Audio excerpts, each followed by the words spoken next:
반갑습니다. 9월 모의평가 생활과 윤리 분석 한번 시작해 보겠습니다. 1번부터 시작할게요. 윤리학의 분류 문항인데요. 발문은 기억에 들어갈 진술로 가장 적절한 것은 입니다. 제시문상에서 이렇게 크게 두 부분으로 나눌 수 있을 거고요. 나의 입장과 그런데 어떤 사람들의 입장 두 가지로 크게 분류되겠죠. 그럼 먼저 나의 입장에서는 윤리학이 옳음, 좋음의 의미를 분석하기보다는 현실의 윤리 문제에 대한 실제적이고 구체적인 해결책을 모색하는 것이 핵심 과제라고 본다.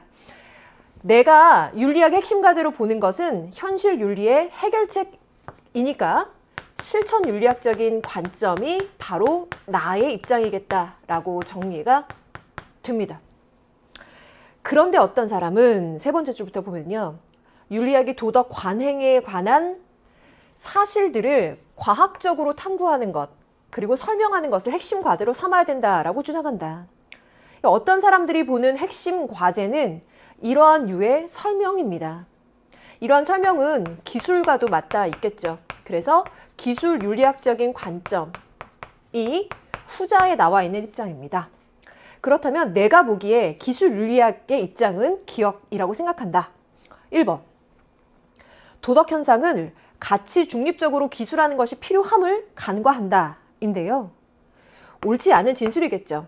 왜냐하면 그런데 어떤 사람들, 기술 윤리학의 입장은 위에서 얘기하고 있는 것처럼 도덕적인 관행이나 현상, 사실들에 대해서 가치 중립적이고 과학적으로 탐구하고 설명하고 기술하는 것이 필요함을 간과하기보다는 강조하는 입장에 가까울 테니까요. 2번 선택지. 도덕 언어에 함축된 의미 분석이 윤리학의 주된 목적임을 간과한다라고 하고 있는데요. 이 문항의 구도는 실천 윤리학의 입장에서 기술 윤리학에게 언급하는 것인데 이 부분까지, 뭐뭐임까지를 보면요. 언어의 의미 분석이 주된 목적이라고 보는 것은 메타 윤리학적인 관점에서 제기할 기본 전제에 가깝죠. 그래서 실천 윤리학의 입장에서 내가 생각하는 윤리학의 주된 목적은 이거임. 그럼 당신 이걸 간과하고 있음이라는 구도가 어울리지 않는다. 그래서 오진술. 세 번째, 도덕 관행의 발생 과정을 객관적으로 설명해야 함을 간과한다라고 했습니다. 1번에서 설명한 것과 비슷한 맥락인데요. 이 세 번째 줄 보시면 도덕 관행에 관한 사실을 이라고 했어요.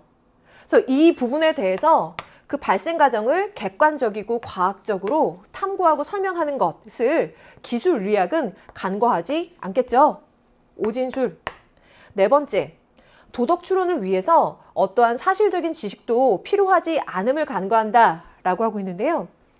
지금 실천 윤리학적인 입장에서 봤을 때에는 도덕적인 추론을 위해서 어떠한 사실적인 지식도 필요하지 않다라고 보면서 상대방의 입장에게 비판 혹은 기억에 들어갈 만한 언급의 내용으로는 역시나 적절하지 않다라고 볼 수 있겠어요.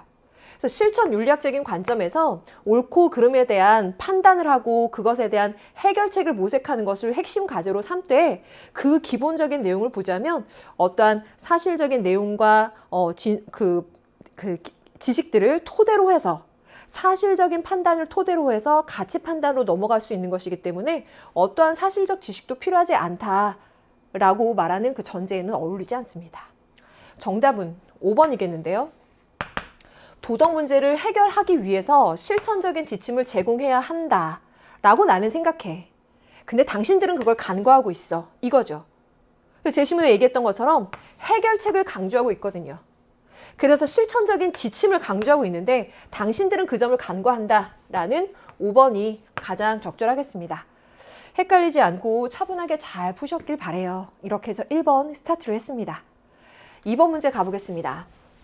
갑사상가 긍정, 을사상가 부정입니다.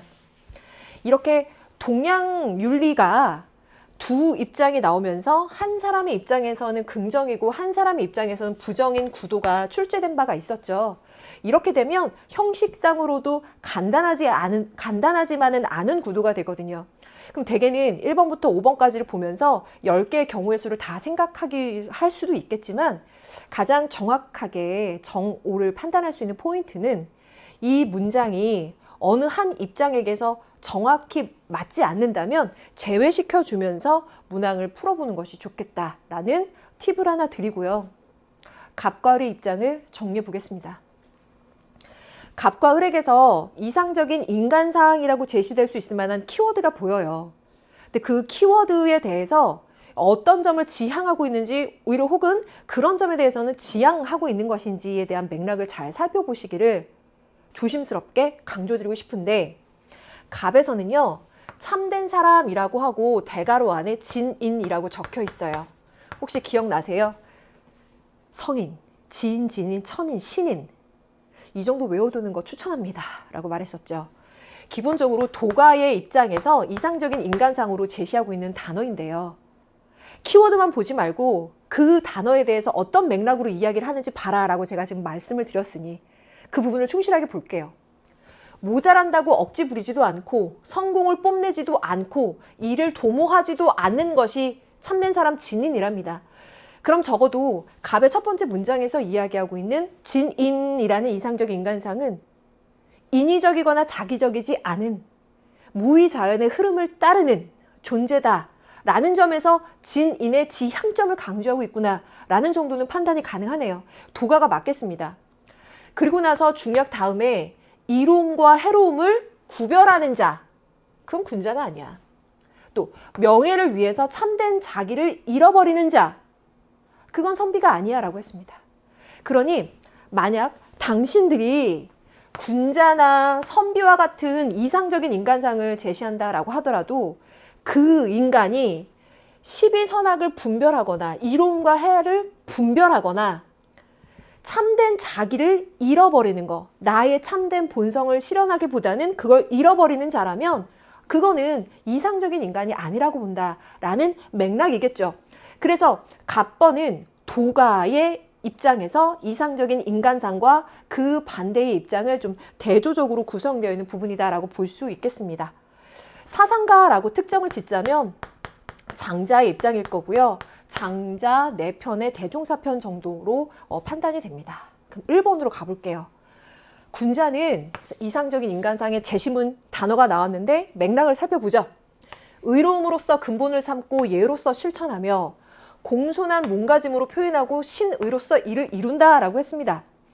그러면 군자가 의와 예 등을 강조하는 지향하는 인간이다라고 하는 강조점이 주어져 있어서 유가겠구나, 유교겠구나라고 하는 판단 가능하고, 중약 뒤에 군자는 죽은 뒤에 세상에 자신의 이름이 일컬어지지 않는 것을 싫어한다 라고 말하고 있어요. 그래서 1번 자체는 유교에서 이상적으로 생각하는 군자의 지향점을 잘 설명해주고 있고요. 사상가는 공자입니다. 그래서 공자가 생각하는 이상적인 입장을 위령공편에서 설명해주고 있는 것으로 생각이 됩니다. 그러면 갑과 을의 입장을 두고 선택지, 이 구성을 생각해보면서 판단해보죠. 1번, 이상적인 인간은 자신의 명예를 소중히 여기는 삶을 살아야 하는가라고 했어요.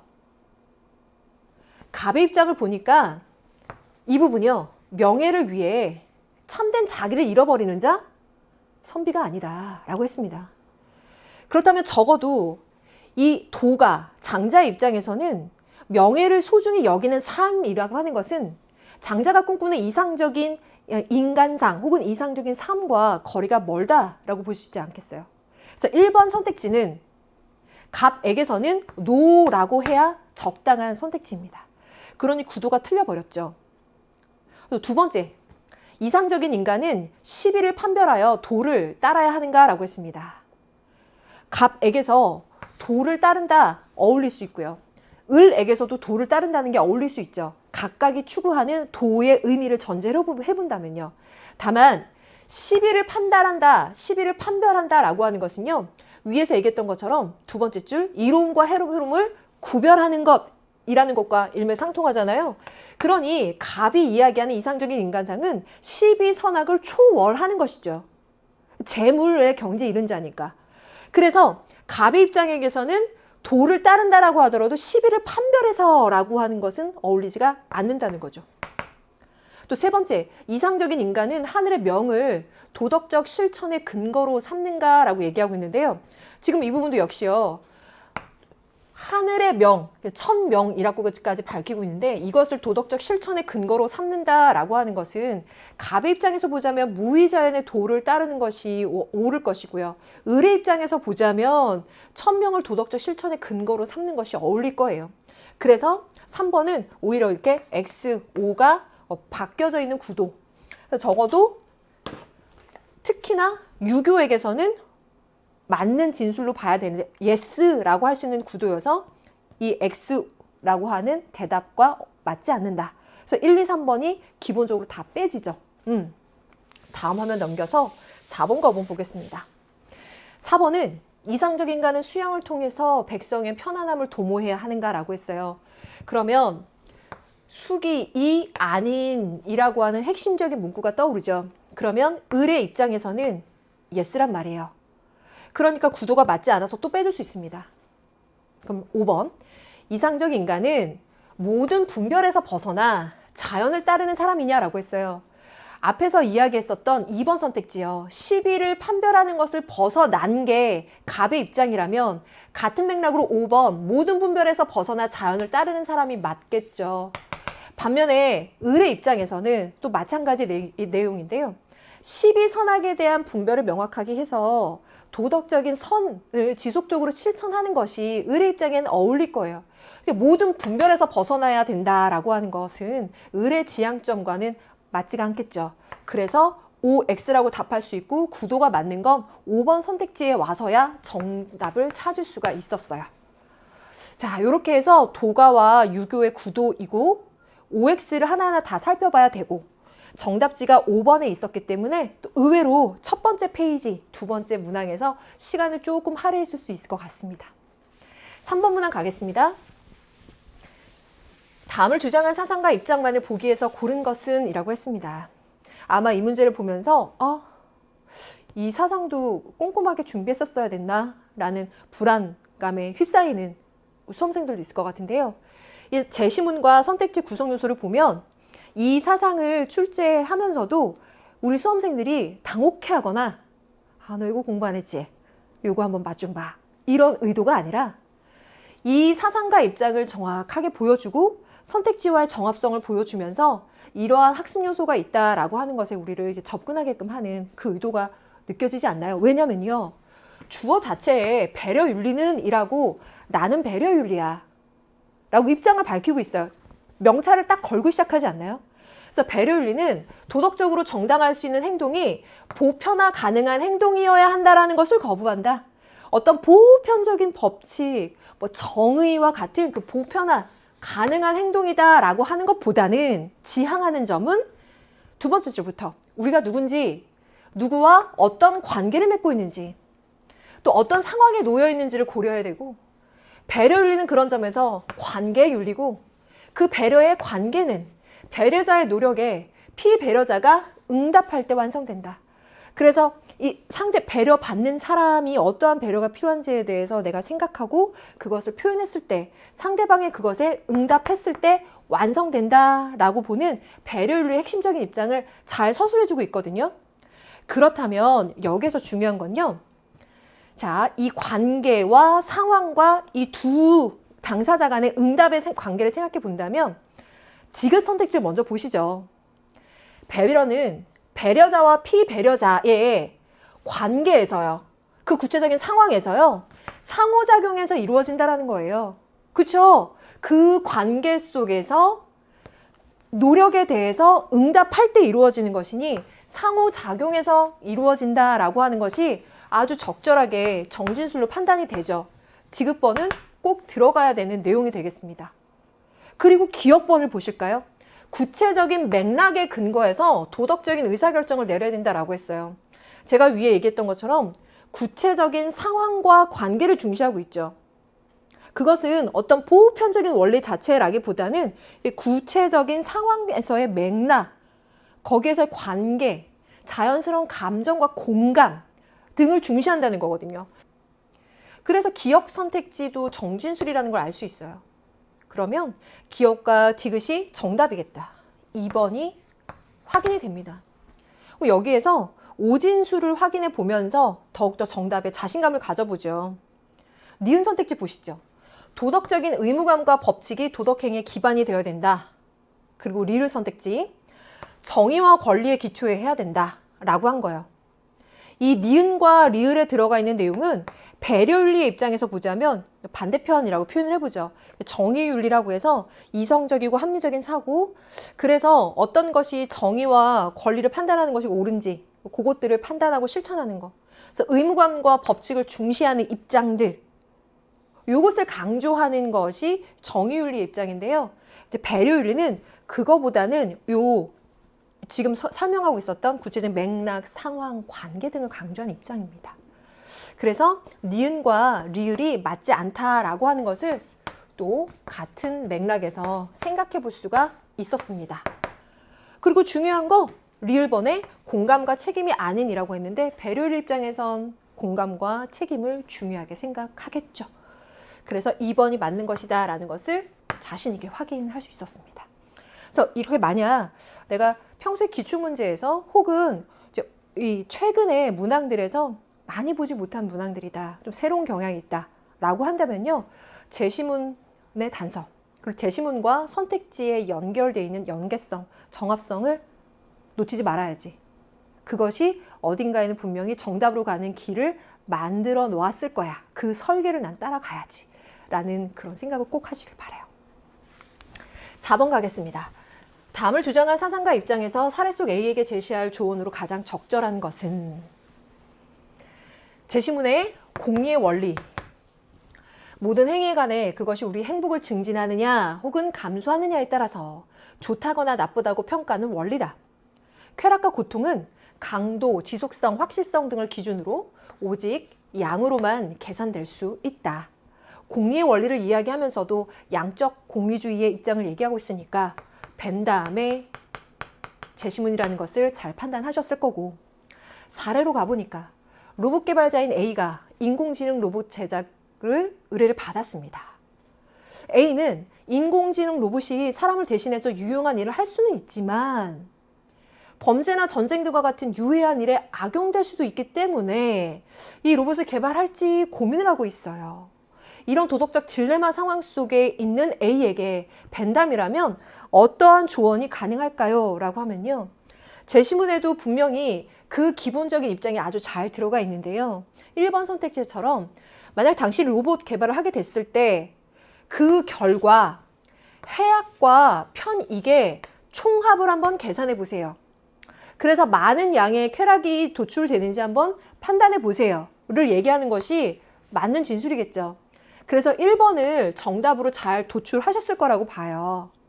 그런 상태에서 나머지 선택지들도 의미 있게 한번 판단해 보자면, 일단 여기에서 2번에 로봇 개발이 산출할 타인의 이익에 가중치를 두고 결정하세요 라고 했고요.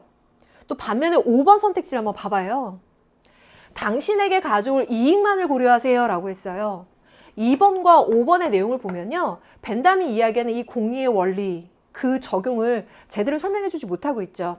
개인적 차원의 이익과 사회적 차원의 이익의 조화를 그 지향점으로 가져야 되는데, 타인의 이익의 가중치를 둬라 혹은 그 반대로 당신에게 가져올 이익만을 고려해라 라고 하는 것은 충분한 진술이 되지 못한다는 거예요. 그렇죠?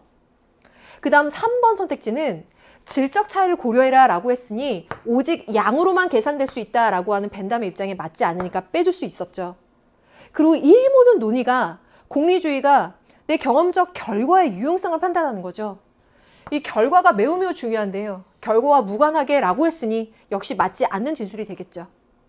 그래서 1번 정답이고 나머지의 선택지들이 어떠한 요소에서 오답의 판단 요소를 갖고 있는지 요거까지 설명을 해봤습니다. 5번 가보겠습니다. 다음 가상 편지에서 강조하는 내용으로 가장 적절한 것은 무엇이냐라고 했어요. 자, 사상가를 특정하지 않더라도 이 편지의 내용에서 선택지를 잘 판단할 수 있어야 되는 그런 것들을 의도하는 문항일 텐데, 아마도 이 편지글을 쓴 이 입장은 퀸의 입장으로 판단이 돼요. 한번 볼게요.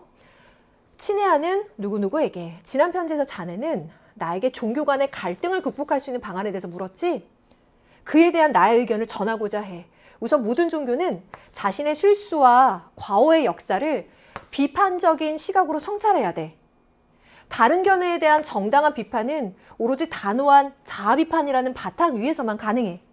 그래서 일단 건강한 단호한 자아 비판을 토대로 해서 다른 견해에 대해서 정당하게 비판하는 것도 가능하겠네요.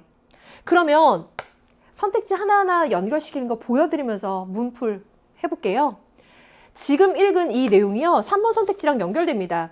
자신의 견해와 다른 종교적 견해를 결코 비판해서는 안 된다가 아니라 단호한 자아 비판을 토대로 다른 견해에 대해서 정당한 비판을 할 수 있다는 거죠. 그러니까 3번 선택지는 옳지 않은 선택지가 되겠습니다.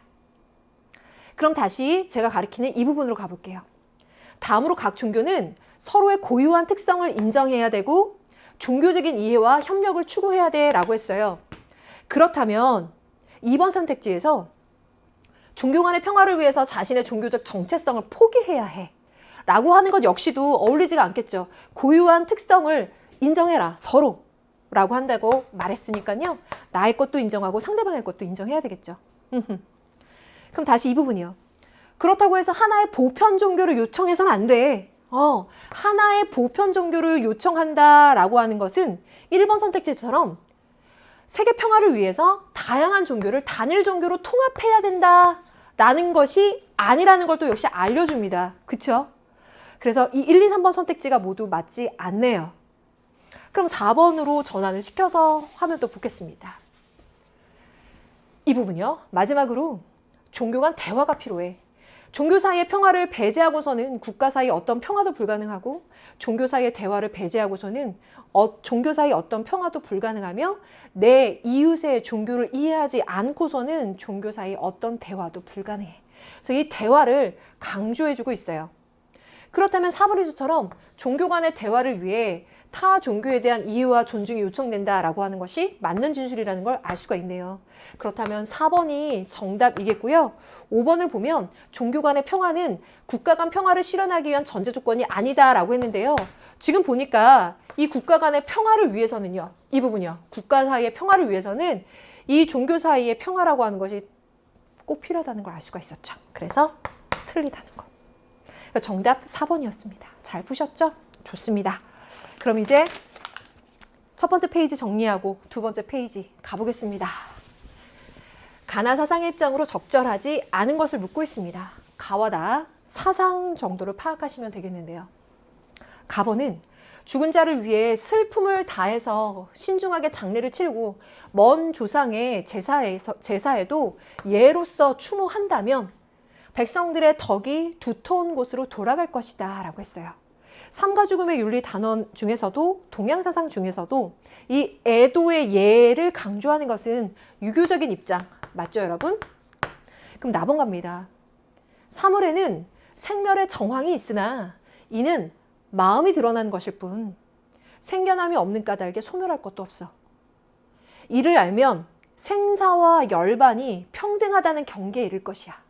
생사, 열반, 평등의 생사일역의 관점을 찾아볼 수 있어요. 불교. 맞죠, 여러분? 그럼 1번 선택지 가보겠습니다. 가. 죽음을 슬퍼하는 것은 자연의 순리를 회피하는 것이야 라고 했어요. 아니네요. 왜요? 제시문을 충실하게 단서 조건으로 찾아보겠습니다. 슬픔을 다해서 신중하게 장례를 치르는 거. 예로서 그 추모하는 마음을 표현하는 거. 이것은요, 이 죽음을 슬퍼하는 것 자체가 자연의 순리를 회피하는 것이다 라고 비판적으로 보고 있는 게 아니에요. 그 슬픔의 마음을 정중하게 표현하는 거, 예로서 추모하는 것을 여기서 무시하고 있지 않아요. 그렇죠? 그래서 1번 맞지 않는 진술이고요. 두 번째, 다만 그것이 죽음 자체에 대해서 집중하거나 관심을 가진다라기보다는 현세에서 도덕적인 실천, 인륜에 충실한 삶을 강조하고 있는 거죠. 이것이 유교의 기본 입장 아니겠습니까? 그래서 인륜적인 삶에 충실해야 된다라고 하는 것은 가의 적절한 진술이 돼서 2번은 O입니다. 그럼 3번, 나. 연기를 깨달아 죽음의 고통에서 벗어나야 한다라고 했어요. 인연생기의 법칙을 깨닫고 그래서 이렇게 생겨남이 없는 까닭에 소멸할 것도 없다라고 하는 것을 깨우치게 된다면, 무지에서 벗어나게 된다면 죽음의 고통에서도 벗어나게 된다라고 하는 것이 불교적 가르침 맞지요? 4번, 삶과 죽음을 서로 다르지 않은, 그리고 대괄호 안에 생사일여라고까지 친절하게 써주고 있네요. 그렇게 여겨야 된다라고 보고 있습니다. 다르지 않게 분별적으로 보는 관점을 초월한 입장이죠. 그렇다면 5번 선택지에서 보면 자, 가, 나가 아니라 가와 나, 갑과 을 이렇게 표현이 되고 있죠. 아실 거예요. 가와 나 해서 죽음에 집착하지 않는 삶의 태도를 지녀야 한다라고 했어요. 그래서 죽음 자체에 집착하지 말고 가번의 경우에는 그래서 인륜적인 삶에 충실해야 된다라는 것이고, 나번의 입장에서는 죽음에 집착하기보다는 현세에서 선업을 쌓을 것, 이것을 강조할 테니까 5번 또 맞는 진술이겠습니다. 그러면 적절하지 않은 것으로서의 정답은 1번이겠죠. 와, 삶과 죽음의 윤리, 동양사상이 들어간 문항이었습니다. 그럼 7번 문항 가볼게요.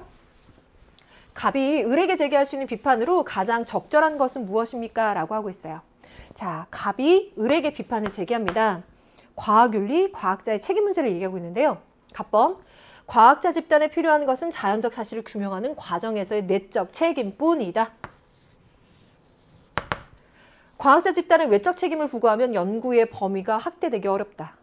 과학 연구는 과학적 지식의 관찰과 일치하는지 논리적 기준에 근거하는지에 기초해서 그 타당성을 판단하면 된다. 그래서 내적 책임뿐이다. 외적 책임을 부과하면 옳지 못하다라고 하는 관점이 아주 강력하게 명확하게 드러나 있어요.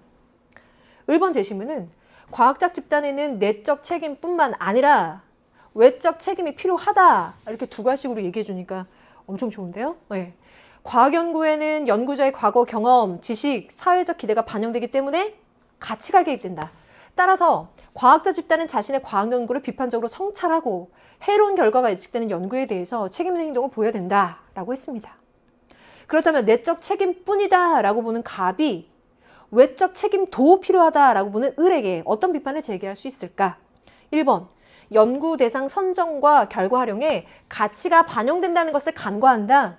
오진술입니다. 왜요? 자, 책한 이 부분이요. 을은요, 이러이러한 이유로 가치가 개입된다라고 하는 것을 강조하고 있어요. 간과하는 것이 아니거든요. 두 번째, 연구 활성화를 위해서 사회적 책임을 강조해서는 안 됨을 간과한다라고 하고 있어요. 지금 이게 맞는 진술이죠. 갑의 입장에서는요, 만약에 외적 책임을 부과하게 되면은 연구의 범위가 확대되기 어렵다라고 우려하고 있어요. 그래서 이런 연구의 범위를 확대하고 활성화하기 위해서는 사회적 책임을 부과해서는 안 돼. 강조해서는 안 된다. 근데 을은 외적 책임까지 굉장히 강조하는구나 라고 말하는 2번이 정답이겠죠. 3번, 과학자 집단이 준수해야 되는 윤리가 존재한다는 것을 간과한다. 틀렸죠. 왜일까요? 과학자 집단이 준수해야 되는 윤리에 대해서 갑번은 내적 책임으로서의 그런 윤리, 을의 경우에는 외적 책임까지 윤리를 얘기하는 것이죠. 그 윤리가 존재한다라는 것을 간과하지 않아요. 4번, 과학이 궁극적으로 삶의 질 향상을 지향한다라는 것을 간과한다라고 했는데요. 지금 보면 갑의 입장에서는 과학이라고 하는 것이 기본적으로 그 과학적 지식이 관찰과 일치하는지, 논리적인 기준에 근거하는 건지, 이러한 것들을 굉장히 중요시하고 있는데 삶의 질 향상이 궁극적으로 중요하다. 나는 생각하는데 을은 간과한다라는 부분이 그 비판의 구도로는 적당하지 않겠습니다. 또 5번, 과학 연구에서 사회적 필요와 정치적인 목적이 개입될 수 있음을 간과한다. X예요. 간과하지 않으니까요. 왜요? 두 번째 줄. 과거 경험, 지식, 사회적 기대 등이 개입된다라고 하는 것을 을은 얘기하고 있으니까요. 그래서 2번만 정진술, 나머지는 옳지 않다. 정답 확인했습니다. 8번 가볼게요. 갑의 사상가들의 입장으로 적절한 것만을 보기에서 고른 것은 했습니다. 갑과 을이 시민불복종을 얘기하고 있습니다. 갑은 시민불복종은 해당 문제를 다수에게 알리려는 시도이거나 국가적인 관심을 촉구하는 것이다. 그렇다면 갑의 이 문장까지가 시민불복종의 목적이겠죠. 이때 우리는 중단시키려는 악의 크기와 우리의 행위가 가져올 법과 민주주의에 대한 존중심의 감소 정도를 저울질해 봐야 된다라고 했어요. 시민불복종이라고 하는 행위가 가져올 결과에 대해서 생각해 보고 비용 대비 혜택 분석과 같은 공리주의적인 관점에서 접근하는 것, 특히나 이때부터 나오고 있는 이 한 문장은 싱어에게서 지속적으로 출제되고 있는 부분이기 때문에 갑을 보면서 싱어라는 걸 판단하는 건 여러분들 잘 하셨을 거라고 봐요. 자, 그러면 이 갑을 보면서요, 기억 선택지 한번 분석해 보죠. 시민불복종의 목적은 결코 그 수단을 정당화할 수 없다라고 했는데요. 제가 말씀드린 것처럼 갑의 앞 문장은 시민불복종의 목적이다라고 생각해 봤을 때, 자, 이러한 유의 다수에게 알리고 국가적인 관심을 촉구하려는 목적을 달성하기 위해서 시민불복종을 할 때 합법적인 절차를 따라서 합법적인 방법들을 따라서 노력을 해보고 그것들이 실패했을 때 위법적인 방법이더라도 합당한 것으로, 합법이 아니고 합당한 것으로 인정이 되는 거죠. 그렇다면 만약 그 수단이라는 게 합법적인 것을 해봤지만 안 됐어. 그래서 그것을 더 이상 할 수 없었고 이제 위법한 방법, 위법한 수단을 우리는 사용했어. 하지만 그 위법한 수단이지만 우리의 목적 달성을 위해서는 꼭 필요했다고 봐. 그래서 시민불복종의 목적 달성을 위해서 그 수단이 행여 위법한 방법일지라도 시민불복종이라고 하는 것이 이러한 목적을 위한 위법한 행위를 하는 거니까요. 그 수단을 정당화할 수 있는 거죠. 그러니까 기억번 자체가 결코 그 수단을 정당할 수 없다라고 하는 것이 갑의 입장으로 맞지 않아요. 그래서 싱어가 실천윤리학에서 이 시민불복종의 목적과 수단에 대해서 논하고 있는 부분 자체이기도 한데요. 여러분들에게 그런 복잡하거나 어려운 근거까지 가져오지 않더라도 갑이 생각하고 있는 시민불복종의 목적과 시민불복종이라는 것 자체가 위법한 방법, 위법한 행위를 하는 것, 이걸 생각해 본다면 갑번이 맞지 않는 진술이겠다라는 것을 판단할 수 있는 길이 있다라는 걸 이렇게 첫 번째 단계로 보여드리고 싶었어요. 그러면 1번 제시문으로 가보겠습니다.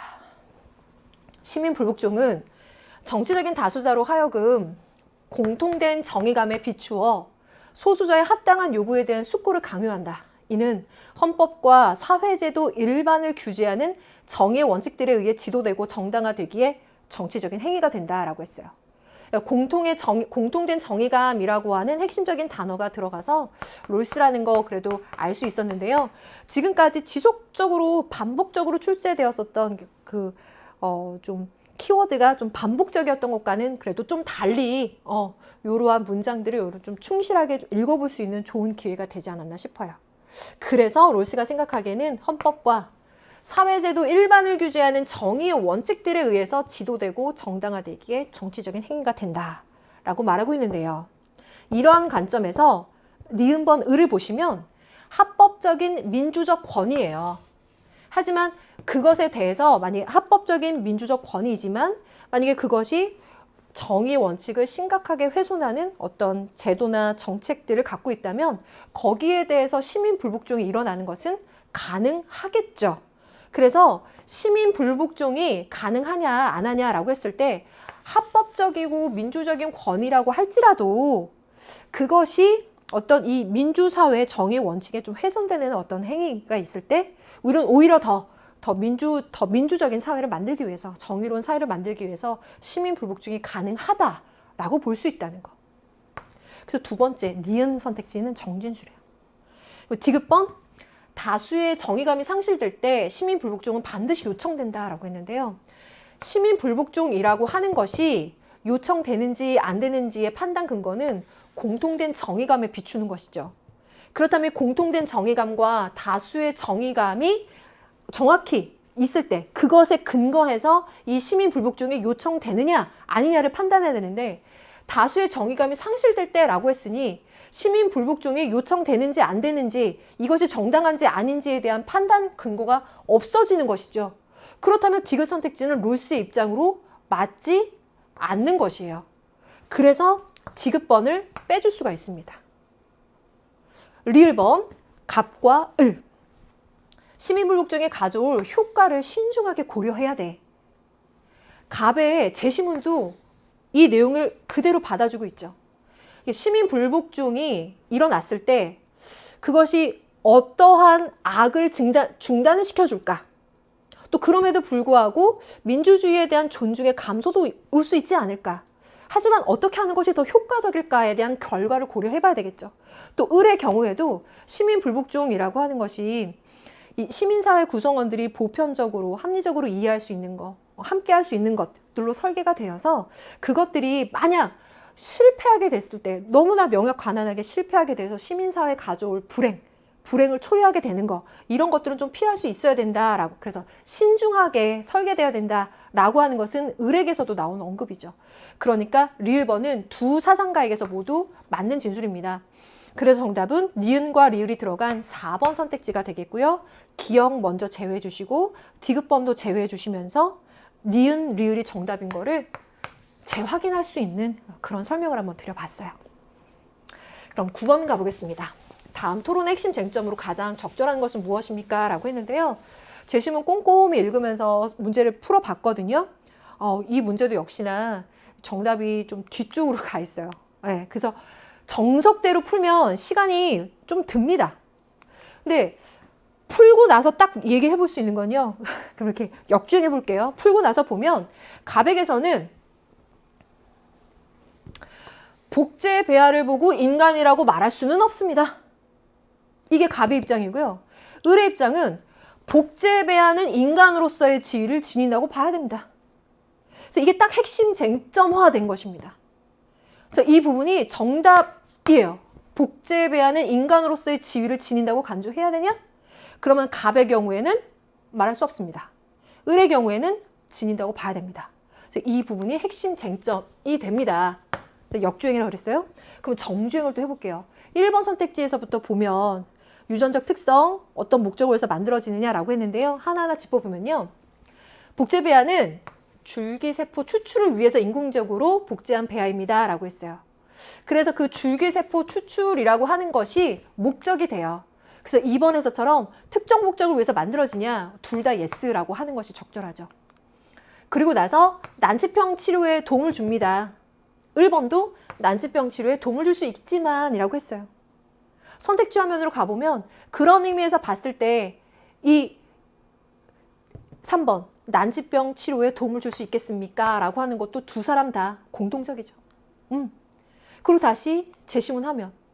이렇게 되게 됐을 때요. 복제 배아는 인간과 유전적인 특성이 같아서 여성의 자궁에 착상하면 인간으로 성장할 수 있기 때문입니다.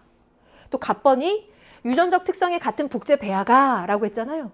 이 부분을 단솔해서 봤을 때 선택지에 1번 복제 배아와 인간의 유전적 특성이 동일하냐? 둘 다 동일하다라고 보는 거죠. 그리고 4번 선택지에서 발달의 연속성이 존재하느냐라고 했잖아요. 제시문 화면을 가보면 인간으로 성장할 수 있는 그런 관점에서 인간으로 발달할 수 있는 연속선상에 있다라고 하는 것. 또 1번에서 또다시 받아서 연속적이기 때문에 라고 말하고 있죠. 이 두 부분이 선택지의 4번 연속성이 존재하느냐도 둘 다 동의할 입장이어서 1번부터 4번까지는 쟁점화된 부분은 아니고 5번만이 쟁점이다 라고 볼 수 있겠습니다. 이렇게 해서 생명윤리 파트에서 잘 나오는 소재인데 토론의 핵심 쟁점, 어떻게 문제를 정확하게 풀어내야 되는지 한번 설명드려봤어요. 10번 가보겠습니다. 가불병 사상가들의 입장을 나그림으로 표현합니다. A부터 D에 해당하는 적절한 진술을 보기 위해서 고르세요라고 했고요. 역시나 벤다이어그램의 입장으로 간만의 입장부터 해서 세 사람을 엮어낸 입장의 그 포함 관계가 맞는지를 정확히 판단해야 되는 요소입니다. 제시문은 그래도 여러분들 잘 판단하셨을 것 같은데 핵심적인 부분을 짚어볼게요. 갑번은 생명공동체의 온전함, 안정, 아름다움의 보존에 기여한다면 그 행위는 옳대요. 대지의 이용을 경제적인 관점만이 아닌 윤리적이고 심리적인 관점에서도 이용해야 한대요. 자, 문항을 다 풀어보셨을 테니까 그 선택지와 정답의 그 중요한 지점들을 생각해 보면서 이것도 역시 다시 돌이켜보면 대지의 이용을 부정하지 않네요. 그죠? 그리고 이것의 보존에, 갑번의 첫 번째 문장, 이 보존에 기여한다면 어떤 행위는 옳다라고 볼 수 있네요. 그래서 그 행위가 옳으냐 그르냐라고 보는 것은 이 보존에 기여하느냐 아니냐를 두고 판단한다는 거죠. 자, 갑번이 레오폴드라는 건 여러분들 너무 잘 판단하셨을 거고 선택지에서 정오를 판단할 수 있는 중요한 부분을 다시 한번 강조했습니다. 그럼 1번 가볼게요. 생명체는 목적론적 삶의 중심이다. 그 자신의 고유한 선을 갖는다. 생명체의 고유한 선을 증진하거나 보호하는 활동을 실천해낸다. 이것도 테일러라고 넘기셨을 수 있어요. 그게 잘못된 건 아니죠. 하지만 다시 돌이켜보니 고유한 선을 증진하거나 보호하는 활동이라면 이게 중요하네요. 그렇죠? 병범, 생명 공동체를 구성하는 개체들의 권리를 존중한다면 개체들의 권리예요. 그 공동체는 보존될 거야. 삶의 주체인 동물은 존중받을 도덕적인 권리를 지녀. 삶의 주체인 동물을 얘기했다면 레건이겠죠. 자, 레오폴드, 테일러, 레건이에요. 그 상태에서 선택지 가볼게요. 제가 이 부분이 이 선택지 화면으로 보면 좀 지저분해 보일 수 있겠지만 왔다 갔다 하면서 단서를 다시 한번 체크해보는 시간을 주기 위해서 그냥 둘게요. 이해해 주실 수 있죠? 좋습니다. 감사합니다. 레오폴드, 테일러, 레건. 적어보면요. 일단 기억 선택지에서 인간이 생명 공동체에 개입하는 것이 정당화되는 경우가 있냐라고 했어요. 생명 공동체, 사실 제시문을 다시 뒤집어 보면요. 갑번과 을번과 병번이 모두 이 생명 공동체나 생명체에 대해서 얘기하고 있거든요. 근데 인간이 이 생명 공동체에 개입하는 게 정당화되는 경우가 있냐라고 했을 때 기억은 간만의 입장으로 맞냐인 건데요. 정확히 판단해 보니 을의 입장에서도요. 인간이요.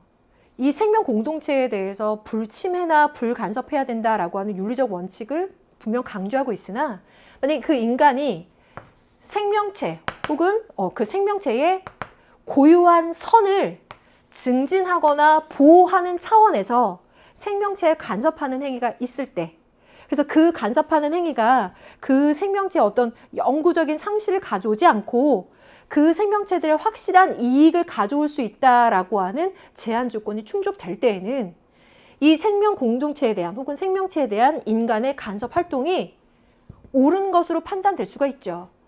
그래서 테일러가 이야기한 이 윤리적 원칙 중에서도 이런 우선성을 한번 고려해 봤을 때 기억 선택지는 인간의 생명 공동체에 개입하는 것이 정당화되는 경우가 테일러에게도 있을 수가 있죠. 이걸 보니까 올해 22학년도 3월에요. 이게 몇 번 문제였죠? 5번 문제였어요. 이때에도 중요한 요런 관점에서 같은 판단 요소를 가지고 있는 선택지가 나왔었는데요. 요게 이번에 우리가 판단하는데 레오폴드만의 입장이라기보다는 테일러의 입장에서도 예스할 수 있는 것이기 때문에 간만의 입장이라고 하는 기억의 부분은 일단 빼줄 수 있겠는데 라는 판단을 하셨다면 이렇게 한번 제외하고 시작해 볼게요. 니은번 B. 어떠한 생명체와 비교하든 인간이 본질적으로 우월하진 않아 라고 했어요. 근데 여기에 어떤 생명체와 비교하든 이와 같이 약간 강한 어조가 들어가면 좀 위축되기 십상이지만 인간이라는 존재가 다른 생명체에 비해서 본질적으로 우월한 건 아니야 라고 하는 개념 요소가 갑과 을에게 맞겠느냐라고 하는 것이잖아요. 그렇다면 보세요. 지금 갑의 입장에서는 인간이라는 존재는 이 생명 공동체의 정복자나 이용자가 아니라 평등한 구성원이죠. 또 을의 입장에서도 을의 관점에서는 생명 중심주의적인 관점이지만 을의 입장에서도 인간이라는 존재는 이러한 삶의 중심으로서의 고유한 선을 지니고 있는 목적론적 삶의 중심으로서의 생명체들이 함께하고 있는 이 생명 공동체의 인간이라는 존재는 구성원이어서 본질적으로 인간이라는 존재가 본질 면에서 우월한 것은 아니야 라고 테일러는 보고 있죠. 그런 관점에서 보자면 어떤 생명체와 비교하든 인간이 본질적으로 우월하지는 않아 라고 하는 것이 갑과 을의 공통 입장으로 맞겠어요. 그것에 비해서 레건의 입장에서 보자면요. 인간 그리고 한 살 이상의 고등 포유류소의 동물이라고 하는 이 존재를 강조하는 것이기 때문에 생명체까지 가서 이렇게 비교하는 것은 레건에게는 어울리지 않죠. 그래서 니은번은 갑과 을만의 입장으로 맞는 진술이겠어요. 그 다음 디귿 선택지 C. 개체의 선에 우선하는 생명 공동체의 선은 존재할 수 없다라고 했어요. 개체선과 생명공동체선을 얘기하고 있는데요. 이건 기본적으로 봤을 때 개체론적인 관점인 것이냐 아니면 전일론적인 관점인 것이냐를 판단하려고 하는 것이구나 라는 걸 알 수가 있겠죠. 지금 보시면 갑의 입장은 전일론적 관점이고요. 을과 병은 개체론적인 관점이죠. 그런 점에서 구분이 되고 있는데 C에서처럼 을과 병, 즉 갑이 아닌 을과 병의 관점에서는 개체론적인 관점에서 개체의 선을 강조하고 있어요. 하지만 갑의 입장은 전일론적인 관점이죠. 그래서 을과 병을 공통 입장으로 봤을 때 개체의 선에 우선하는 공동체의 선이 존재하는 건 아니야. 개체의 선이 중요해. 그래서 을과 병의 공통 입장이 맞죠. 그래서 디귿번까지 맞아줬어요. 자, 그리고 나서 리을을 봐야죠. 비도구적 가치를 지닌 비이성적 존재를 수단으로 사용하는 것은 어떠한 경우에도 정당화될 수 없다라고 했는데요. 앞에 선택지들에 비해서 분량도 길고 낯선 표현일 수 있지만 지금까지 출제되었었던 요소들을 크게 벗어나지 않아요. 그러니까 긴장하지 말고 잘 봅시다. 일단 비이성적인 존재래요. 그렇다면 이건 인간 이외의 존재를 얘기하겠어요. 그러면서도 비도구적인 가치를 지닌 존재래요. 그렇다면 내재적인 가치를 지닌 존재를 말하겠네요. 그럼요, 지금 이 앞부분의 내용을 보자면 인간 이외의 존재들 중에서도 비도구적인 가치를 지닌 존재를 수단으로 사용하는 것은 어떠한 경우에도 정당화될 수 없다라고 보는 것인데요. 이거 갑을병의 공통입장이라고 하는 법리의 구조에서 보자면 레오폴드의 입장에서도 정확하게 판단할 수가 있겠는데요. 한번 보시죠.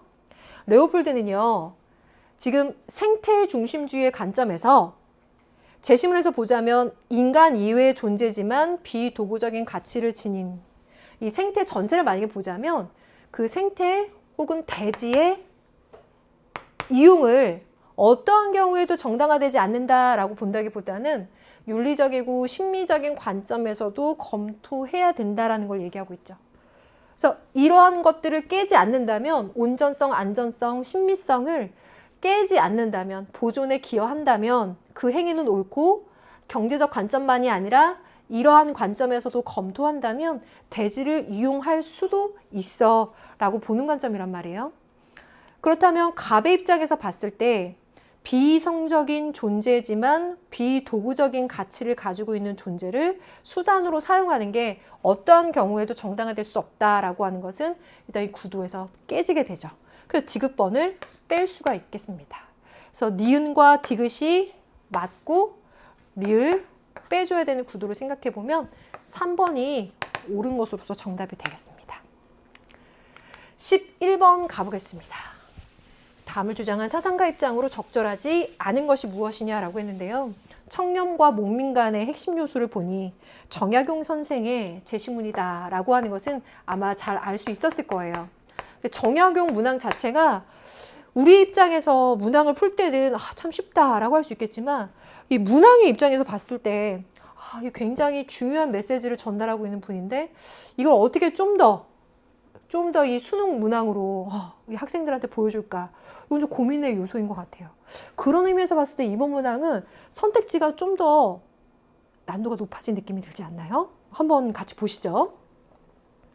첫 번째 동그라미에 청렴은 목민 간의 본래 직무로 모든 선의 원천이고 덕의 근본이고 청렴하지 않고서 수령노릇을 잘할 수 있는 자는 없다. 청렴을 강조하고 있습니다. 또 두 번째, 백성을 잘 다스리는 자는 자애로워.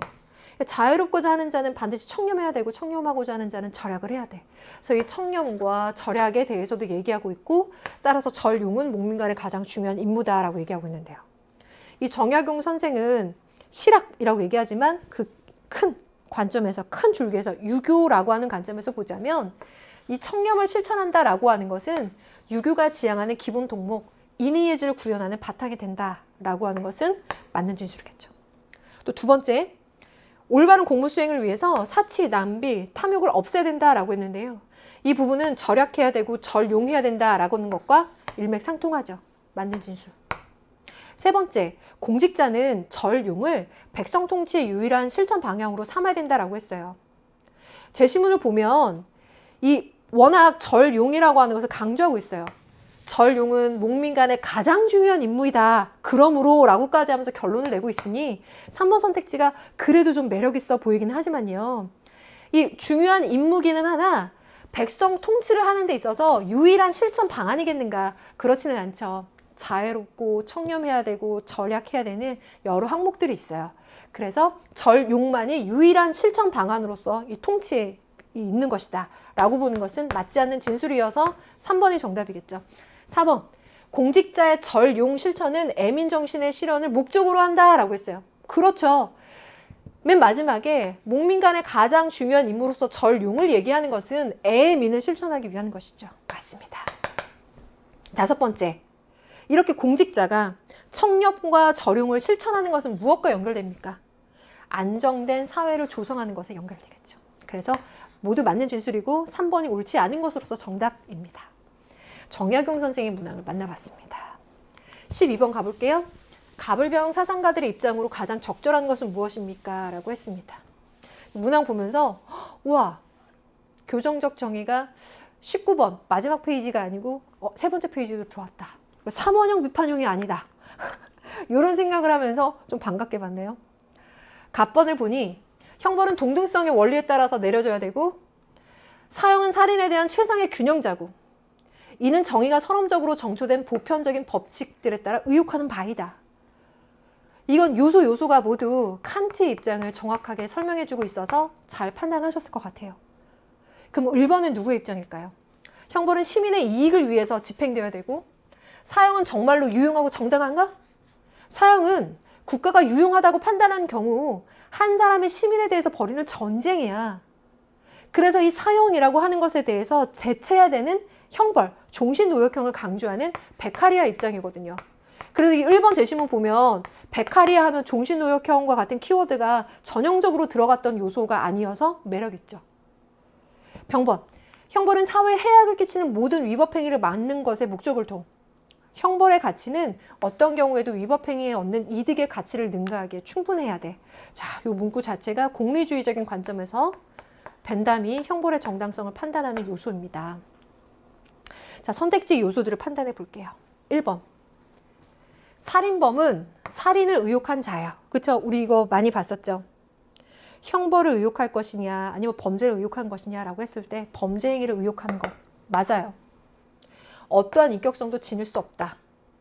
이 부분은 틀리죠.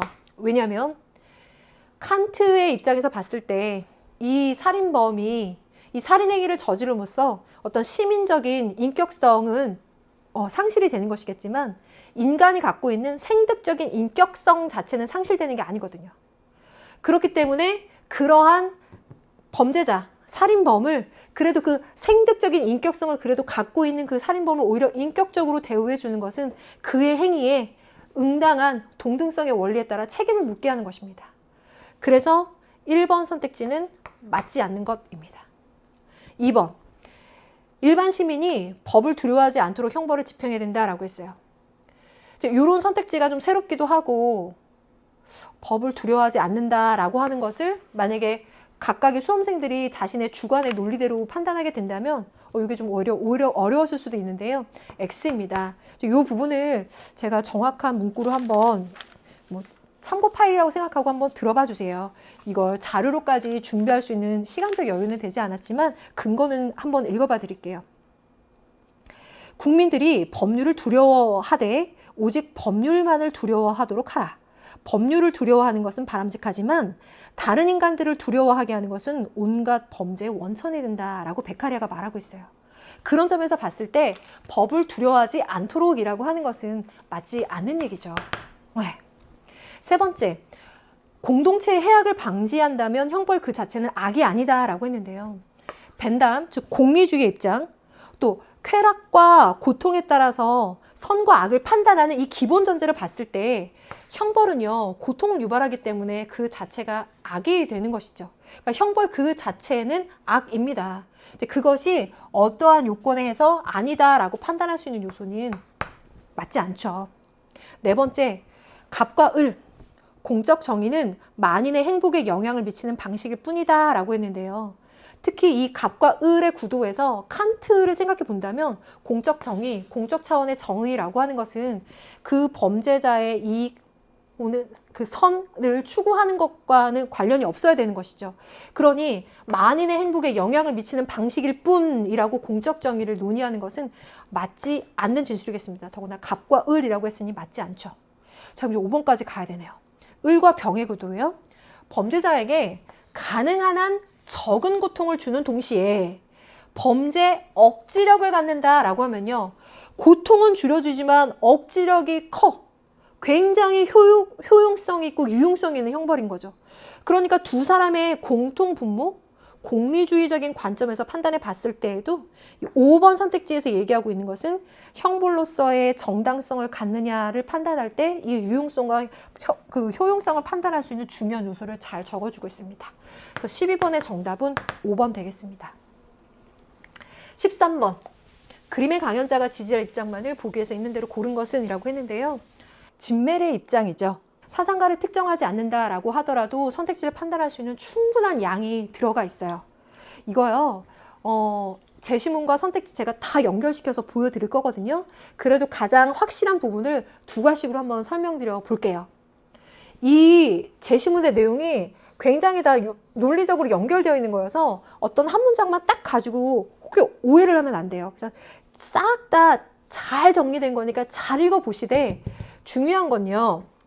이러이러 했을 때 이들 계층이 유행을 자신의 것으로 동화하자마자 상류 계층은 그 유행을 버리고 다시 대중과 자신을 구분할 수 있도록 새로운 유행을 추구합니다. 라고 했어요.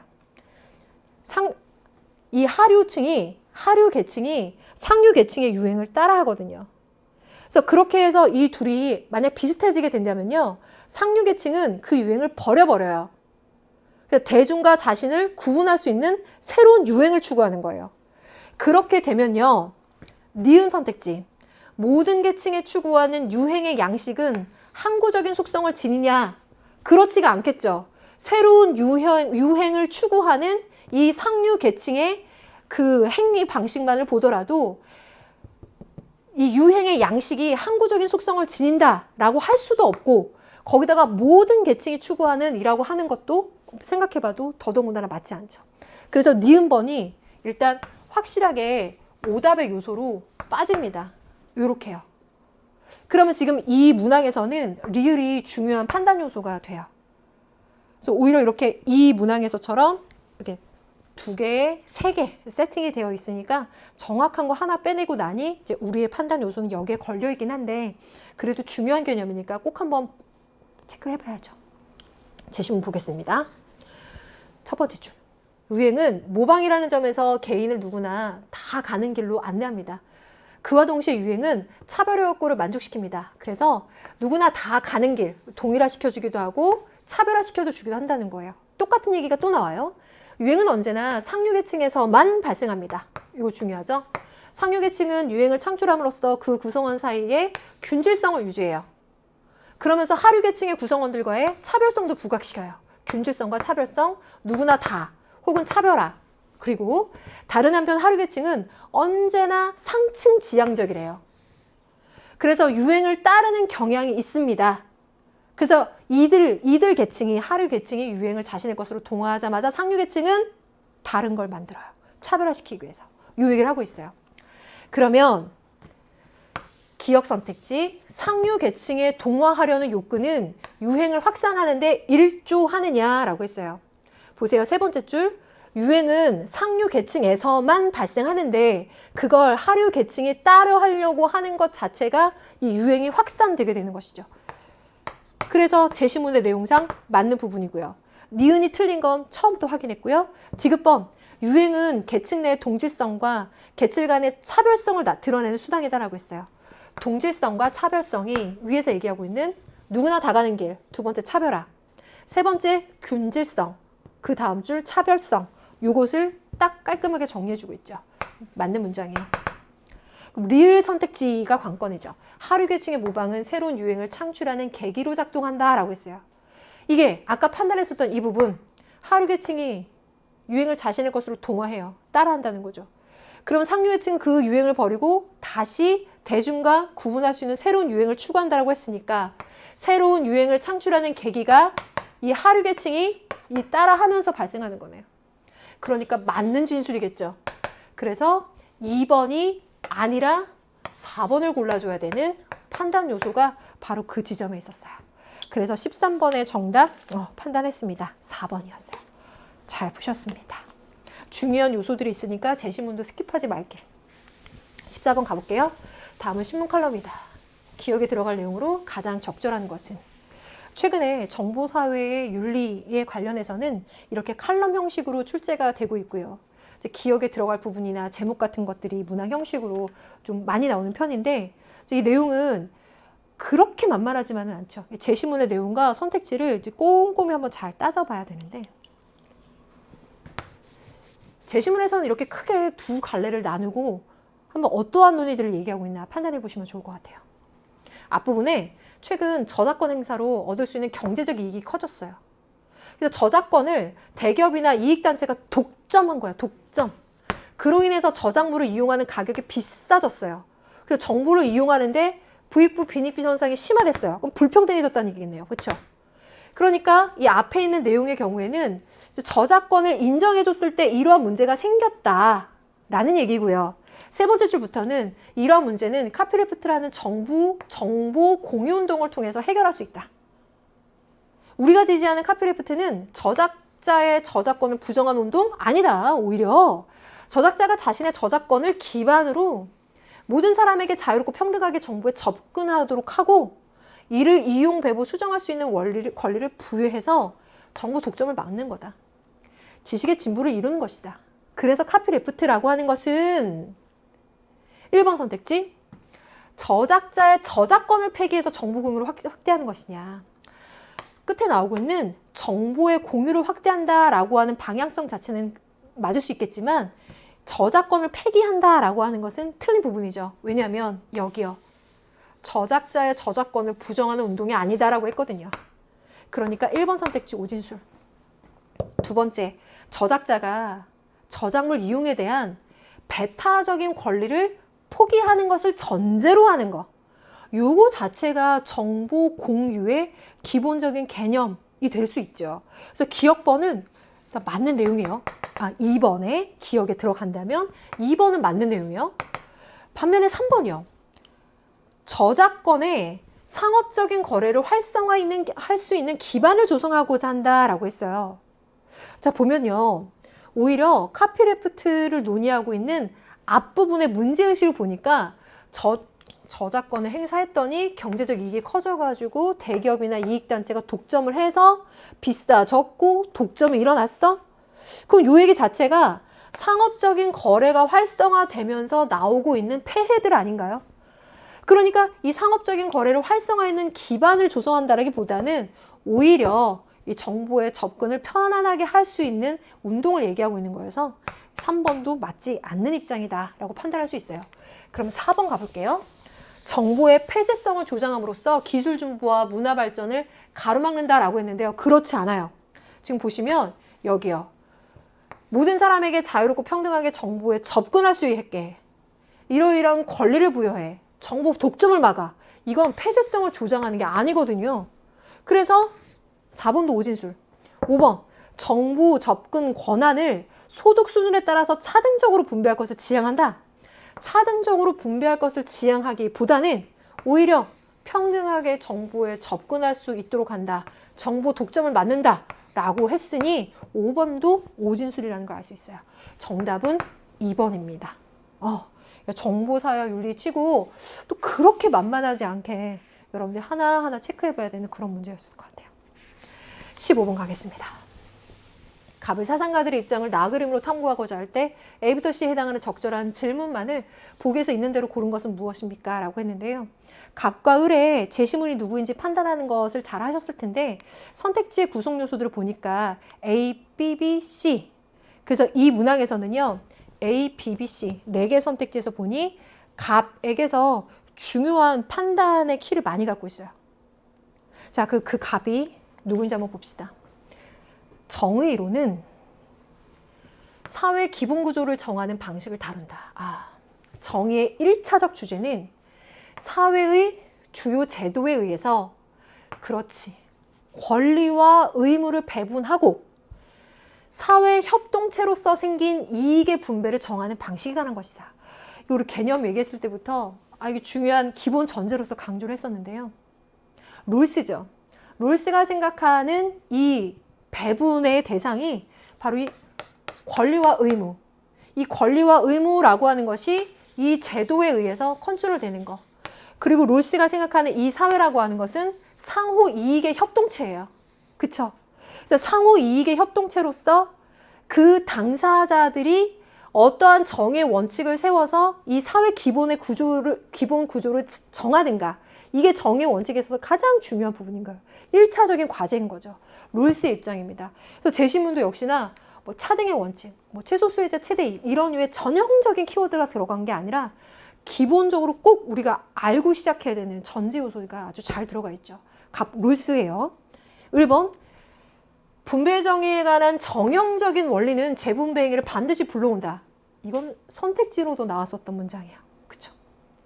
소유 권리론의 관점에서 볼 때 재분배는 개인들의 권리를 침해한다. 소유권을 지켜줄 최소 국가는 우리를 불가침의 개인들로 취급한다. 이 정도 됐으면 노직인 거 명확하죠. 그러면 롤스와 노직의 관점에서 봤을 때 기억의 A는 첫 스타트가 되는데요. 공정한 분배에 대해서 두 사상가 다 고민하고 있겠죠. 근데 이 공정한 분배를 위해서 두 사람이 따르는 관점이 뭐죠? 절차적 정의라는 거예요. 그 절차적 정의라는 게 뭡니까? 올바른 결과에 대한 독립적인 기준은 없더라도 공정한 절차가 설계되어 있는 거죠. 그래서 이 독립적인 기준이 필수적으로 요구되는가라고 한다면 그렇지 않은 거죠. 독립적인 기준, 어떤 게 올바른 결과야? 라고 하는 독립적인 기준이 따로 정해져 있지 않더라도 이 공정한 절차, 이 잘 설계되어 있는 절차를 따라가면 그 결과도 정의로울 수 있는 공정한 절차를 세우자는 거예요. 그래서 절차적 정의에 대한 개념을 정확하게 이해하고 있다면 그 개념을 오진술화 시킨 거죠. 기억번은. 그러니까 이 첫 스타트로 맞지 않는 거죠. 그래서 기억의 A는 빼줘야 되는 거. 그래서 첫 스타트로서 기억은 일단 빼주고 가볼까요? 그러면 내가 스타트를 잘했다면 이 문항에서 니은 선택지가 꽤 중요한 포지션을 갖고는 있네요. 자, 그럼 다시 니은으로 가보겠습니다. 더 많은 재능을 타고난 자가 자신의 재능을 활용해서 더 많은 이득을 획득하도록 장려되는 경우가 있습니까? 라고 말하고 있어요. 있죠. 네. 자, 이 문장이 우리 입장에서 좀 낯설 수도 있을 거예요. 그런데 롤스가 정의의 원칙을 구상하고 이 사회에 요청하고 사회에 적용하고자 하는 거, 이 정의의 원칙이라고 하는 것이 이 사회 제도와 구조에 적용되고자 하는 이것을 하는 이유가 무엇인가에 관한 그 논의들이 계속 선택지로 나왔었던 거잖아요. 그 부분을 보면 지금까지 뭐 천부적 이익이니 뭐 우연성이니 여러 가지의 논의, 그 여러 가지의 표현들을 하면서도 얘기하지만 더 많은 재능을 타고났어. 내 재능을 활용해서 더 많은 이익을 획득하는 게 장려가 되는 경우도 있어? 있죠. 제가 메모를 해봤는데요. 이렇게 되죠. 우연성의 조건이 좋은 사람들을 벌 주려고 하지는 않아요. 롤스가 이야기하는 것이 우연성의 조건이라고 하면 여러분들 잘 이해하실 거예요. 그래서 오히려 그들이 자신들의 능력과 재능을 개발함으로써 호혜성을 높여주는 거예요. 그러니 제 신문에서 지우지 않았는데요. 사회협동체, 상호 이익을 위한 사회협동체잖아요. 그 협동체에서 생긴 이익의 분배를 정하는 방식이죠. 그렇다면 이 사회협동체에서 정의 원칙이 잘 설계되고 정의 원칙이 잘 적용되고 차등의 원칙이 잘 적용됩니다. 그리고 이 사회의 구성원들은요. 자유롭고 평등한 구성원들, 그 계약의 당사자들이 이 평등한 자유의 원칙과 공정한 기회 균등의 원칙이 잘 보장된 상태라면 그러한 상태에서 그 사회 협동체에서 만약 더 많은 재능을 타고난 자가 자신의 재능을 잘 갈고 닦고 활용해요. 그래서 더 많은 이득을 획득해요. 그렇다면 앞에 얘기한 이 사회 협동체가 전체가 발생시키는 이익이 커지는 거예요. 그럼 그 커진 이익에서 유리한 조건을 가진 자가 차등의 원칙에 의해서 그렇지 않은 자들을 도울 수 있는 방법도 생기는 거죠. 만약에 이제 조세 정책과 같은 방법으로 이들을 도울 수 있게 되는 것이죠. 그러니 이 사회 협동 상호 이익을 위한 호혜성을 더 높여줄 수 있는 방법으로서 니은의 선택지는 그러한 경우가 있는가? 있다라고 할 수 있죠. 그래서 롤스에게서 B, yes가 맞는 거죠. 정답이 나온 거죠. 니은이 들어간다. 그리고 디귿번 정의 원칙 수립 시 당사자 간 합의는 가설적이고 비역사적인가? 일단 요거 아까 체크한 거 그대로 가보고 갈게요. 니은이 들어간다라는 건 얘기를 했고요. 가설적이고 비역사적이다. 요것도 좀 낯설었죠? 근데 여기 한번 보세요. 정의 원칙 수립 시 당사자 간의 합의라고 했어요. 정의의 원칙을 합의하는 거죠. 롤스의 입장에서 정의의 원칙을 수립할 때 그때 계약의 당사자들은 어떤 상태예요? 원초적 입장에서 무지의 배를 쓰죠. 이 단어가 들어가 있진 않아요. 하지만 우린 이걸 개념을 통해서 계속 해왔고요. 문항에서도 계속 만나왔어요. 그 단어만 없어요. 그죠? 그래서 정의의 원칙을 수립할 때 원초적 입장에서 무지의 배를 썼다라고 하는 것은 그 당사자들 간에, 계약의 당사자들 간에 합의를 할 때 가상적인 상황이에요. 그래서 가설적인 상황입니다. 그리고 비역사적인가 라고 한다면 이것도 제가 문구 그대로 한번 가져봤는데요.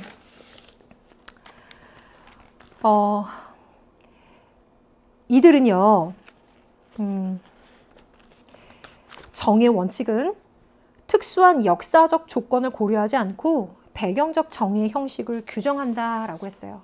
이제 그들 사이에 있는 어떠한 역사적인 조건을 고려하는 것이 아니라 순수 가상적인 상황에서 무지의 배의를 쓴 원초적 입장에서의 합의를 이야기하는 것이기 때문에 그런 역사적인 요건들을 고려하거나 적용하는 것이 아니라 나에게 있는 어떠한 특수한 요건들을 전혀 모른다라고 가정을 해버리죠. 그러니까 가설적이고 비역사적이냐라고 했을 때 맞다라고 답할 수 있죠. 롤스에게서. 그래서 디역이 들어가는 게 맞는구나 라고 차근차근 확인을 해 들어갔어요. 그리고 나서 노직으로 와보니 노직에게서는 이 역사성의 원리가 중요하죠. 리을이 바로 그거잖아요. 과거의 상황은 내 사물에 대한 차별적인 소유권을 창출하는 요인인가? 그래서 내가 지금 이 사물에 대해서 소유권을 정당하게 갖습니까? 아닙니까를 판단할 때 과거의 상황들이 어땠느냐에 대해서 되짚어 따져보는 것이죠. 그래서 그것을 취득했을 때, 이전했을 때 그 과거의 상황들이 정당했습니까? 아닙니까를 따져보면서 그렇게 취득하거나 이전한 사물의 소유권에 대해서 정당합니까? 아닙니까를 따져보는 역사성의 원리를 중시한단 말이에요. 그래서 노직에게서 리을의 문장은 yes인 거죠. 그래서 리을 들어간다. 다만 니은이 들어간다라고 하는 게 중요한 관건 요소였고 디귿도 이걸 완전히 새로운 개념으로 낯설게만 어렵게만 본다면 어려울 수도 있었겠지만 디귿 부분이 맞다라고 하는 걸 문항에 판단하는 요소상 세팅은 그런 좀 절묘함이 있었어요. 자, 문항을 통해서 분석 요소를 설명드렸는데 도움되셨길 바라요. 그럼 16번 가겠습니다. 갑을 사상가들의 입장으로 적절한 것만을 보기 위해서 고른 것은 마지막 페이지인데요.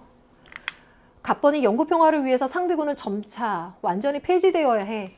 이건 선택지로도 나왔을 만큼 계속 우리에게 노출되었었던 칸트의 영구평화론입니다.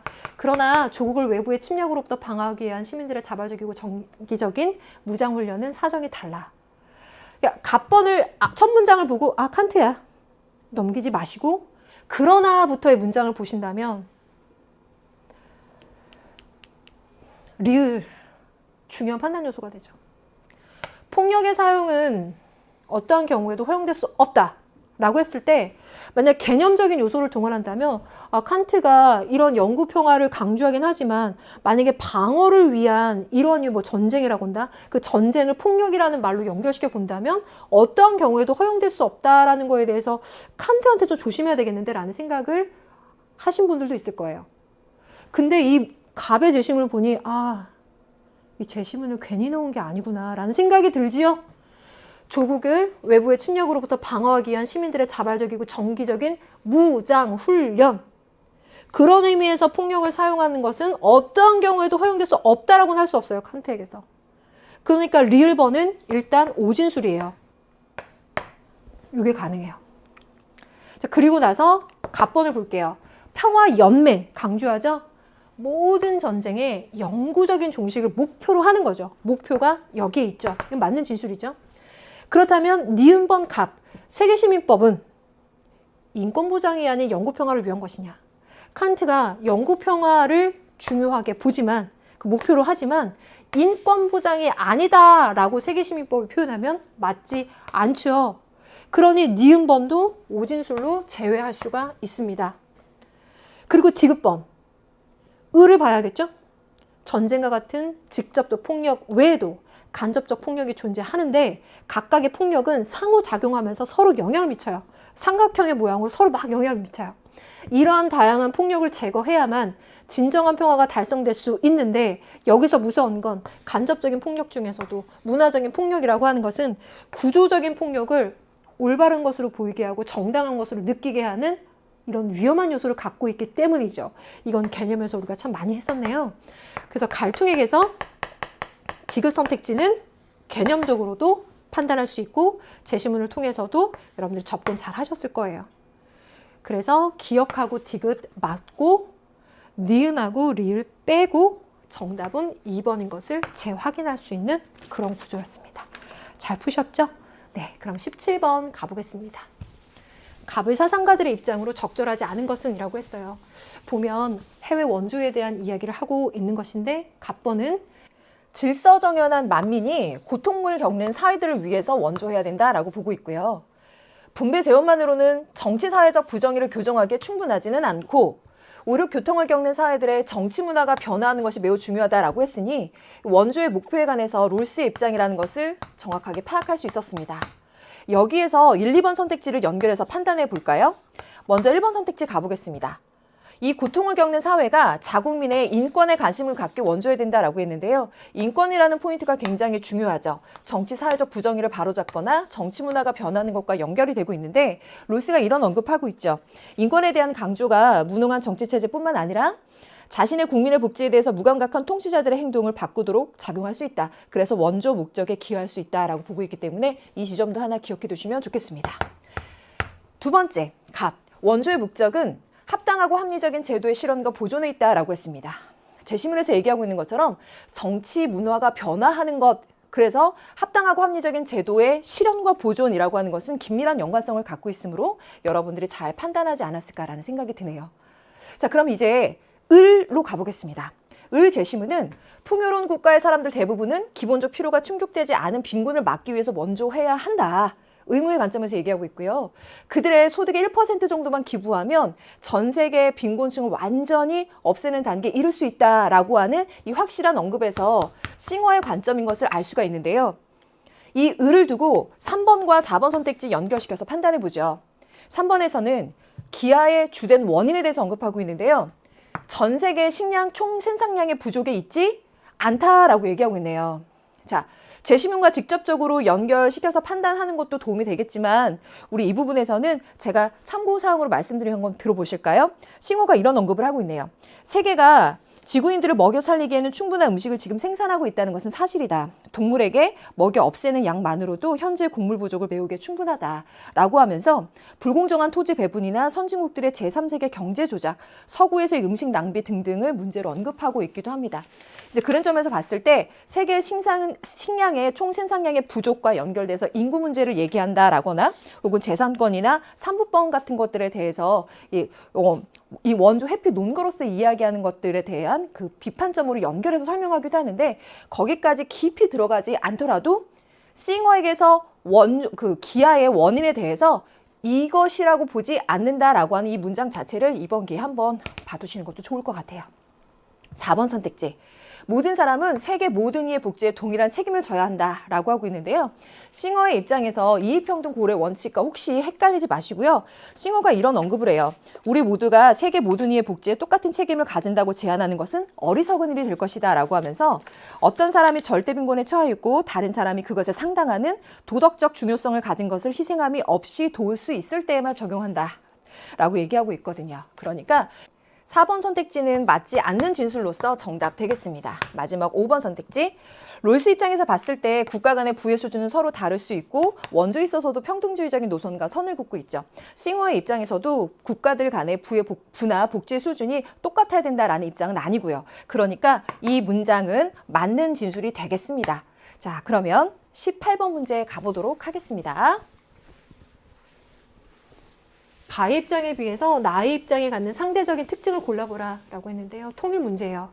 이 제시문 꾸려준 걸 보니까 상대적인 입장 얘기한다고 해서 서로 어떤 상반된 방향으로 가는 거라기보다는 공통된 요소를 갖고 있지만 상대적으로 뭘 더 강조하는지로 기술이 되어 있죠.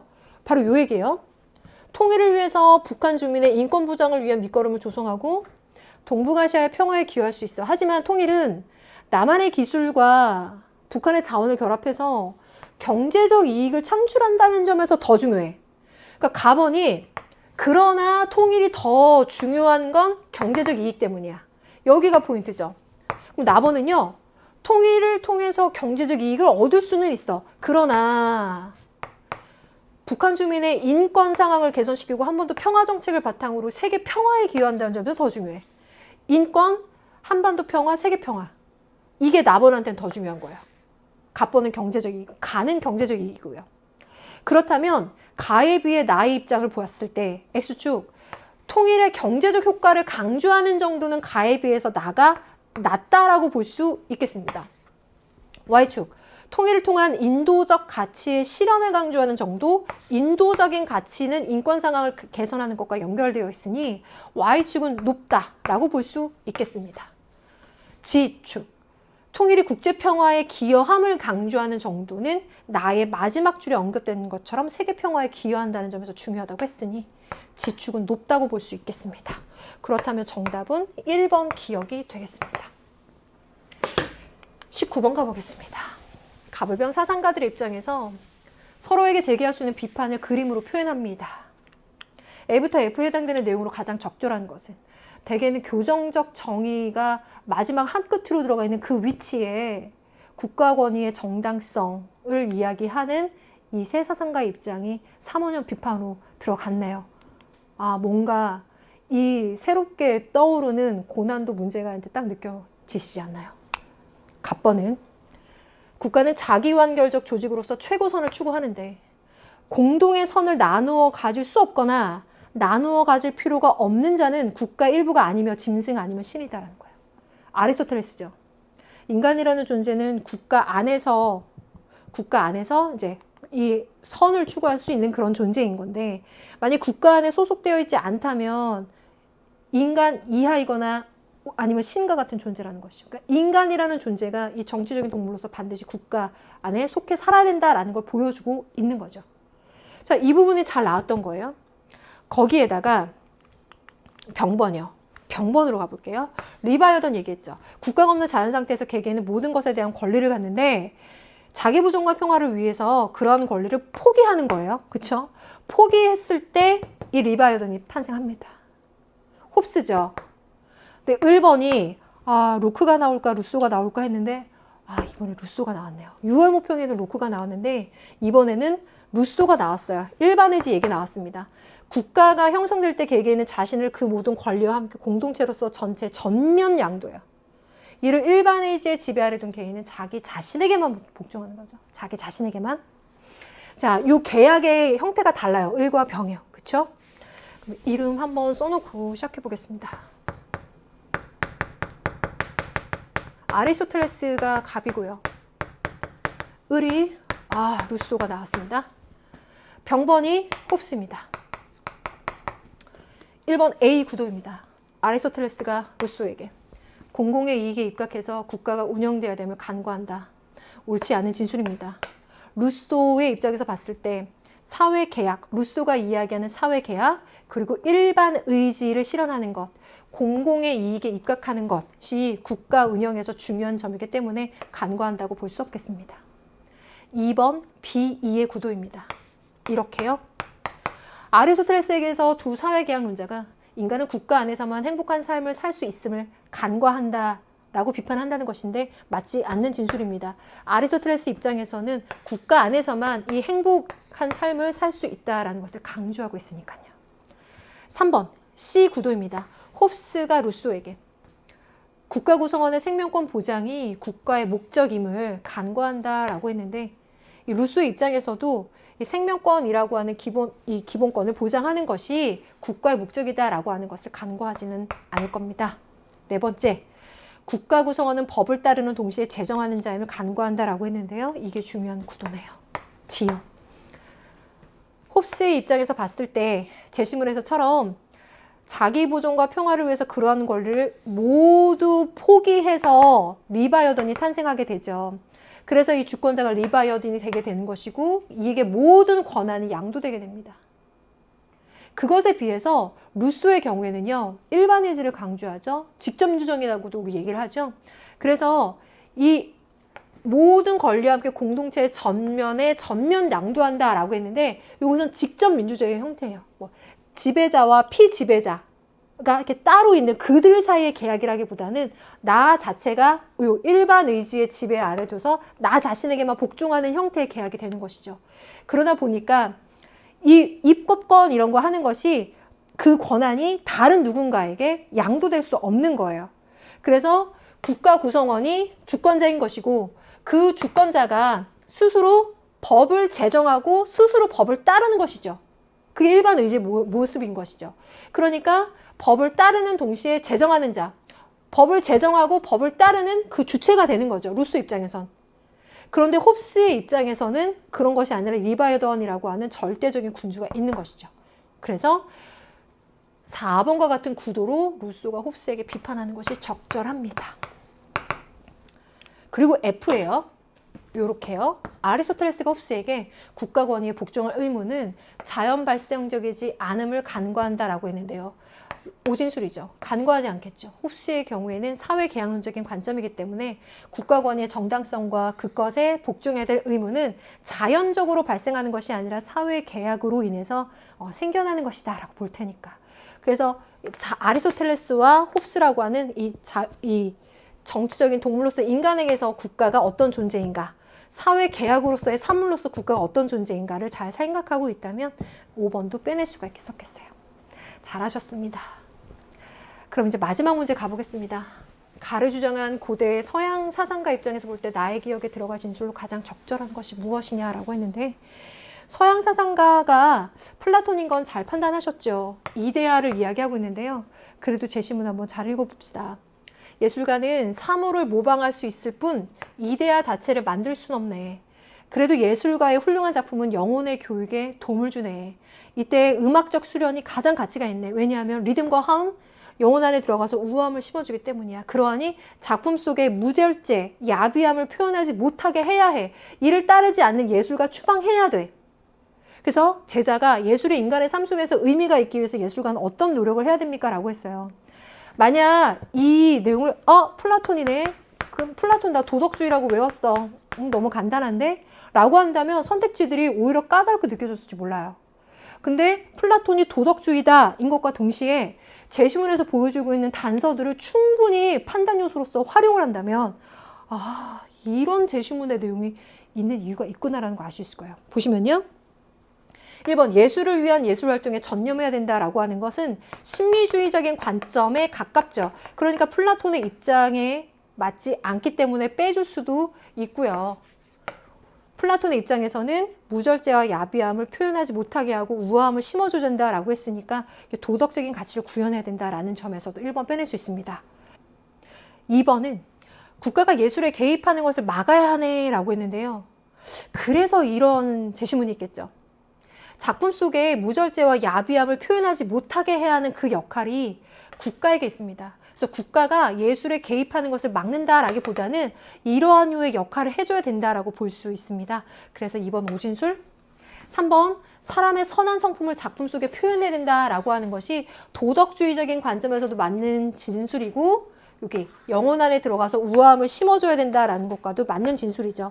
그래서 3번이 정답이겠고, 4번 아름답거나 추한 모습을 사실적으로 드러내야 된다라고 했는데요. 무절제와 야비함을 표현하지 못하게 해야 된다라고 했었죠. 그러니까 추한 거, 무절제한 거, 야비한 거, 이것은 표현하지 못하게 하는 것이 옳다고 봐요. 이 영혼에 악영향을 주니까요. 그래서 또 X입니다.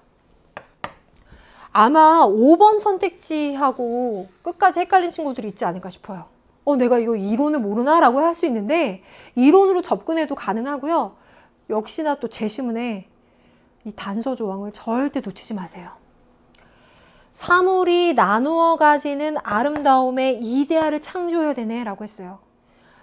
아름다움의 이데아 자체가 원형으로 존재할 것이고, 그 이데아가 사물들에 나뉘어서 그 모방체로서 존재하긴 하겠죠. 근데 중요한 건 이데아 자체를 창조할 수 있느냐의 여부예요. 이제 오시죠. 여기요. 이데아 자체를 만들 수는 없어요. 사물을 모방할 수는 있지만 이데아 자체, 그 원형 자체를 만들 수 있는 건 아니에요, 예술가가. 그래서 제가 아까 빨간색을 일부러 쳤습니다. 요걸 생각해 보신다면 5번 오진술이에요.